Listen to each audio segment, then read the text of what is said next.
안녕하십니까. 하나금융경영연구소 유창원 연구위원입니다. 오늘 말씀드릴 주제는 2017년 저축은행업 전망입니다.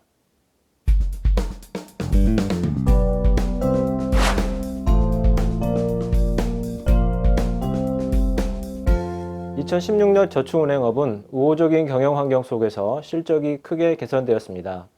우선 대출을 중심으로 저축은행의 총자 자산이 크게 증가하였습니다. 은행권 여신 심사 강화로 저축은행을 찾는 주택 관련 대출이 크게 증가하였고, 추가 한도 및 생활자금 목적의 신용대출도 증가하였습니다. 저축은행의 수익성도 지속 개선되고 있습니다. 이는 대출 성장에 따라 이자 이익이 증가하고 부실채권 감축으로 대손 비용은 감소하였기 때문입니다. 조달 여건도 개선되고 있습니다. 저금리가 지속된 가운데 저축은행 예금의 금리 매력도가 커졌고, 구조조정 이후 신뢰가 회복되면서 예금 보호의 한계인 5천만 원을 넘는 고액 예금도 증가하고 있습니다. 대출 포트폴리오에서는 주택담보대출과 신용대출 등 가계대출이 급증하면서 전체 대출 가운데 차지하는 비중이 40%를 넘어 역대 최대를 기록하였습니다.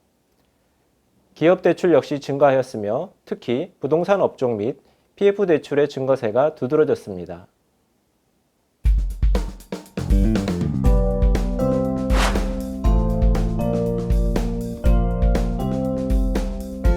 (2017년은) 저축은행 성장의 변곡점이 될 것으로 보입니다. 대외 환경 변화에 따라 대출 성장은 다소 둔화될 전망입니다.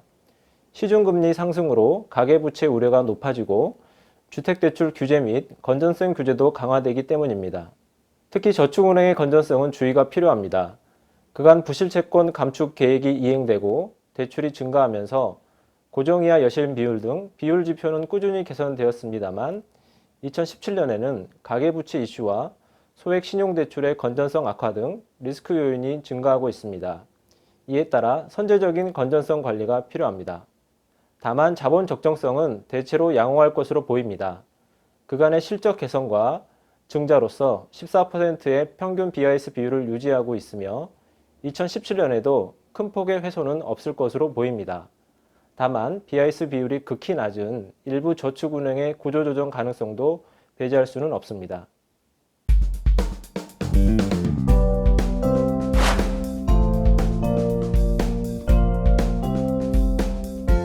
(2017년) 저축은행업의 핵심 이슈는 건전성 규제 강화입니다.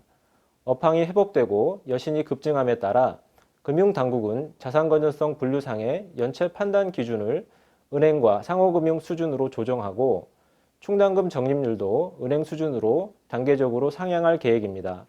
이에 따라 보수적인 경영이 불가피할 것으로 보입니다.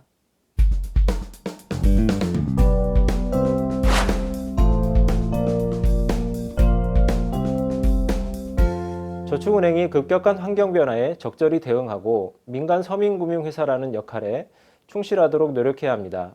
저축은행업은 구조조정 이후 업황을 회복했습니다만 2017년의 환경은 우호적이지 않습니다. 리스크 관리가 우선되어야 하며 경영혁신이 필요합니다. 핀테크 기반의 비대면 계좌 개설로서 영업구역의 한계를 극복하고 중금리 신용대출의 경쟁력을 더욱 강화해야 합니다. 또한 다양한 제휴를 통해 새로운 가치를 창출하는 참신한 저축은행의 모습을 기대합니다. 감사합니다.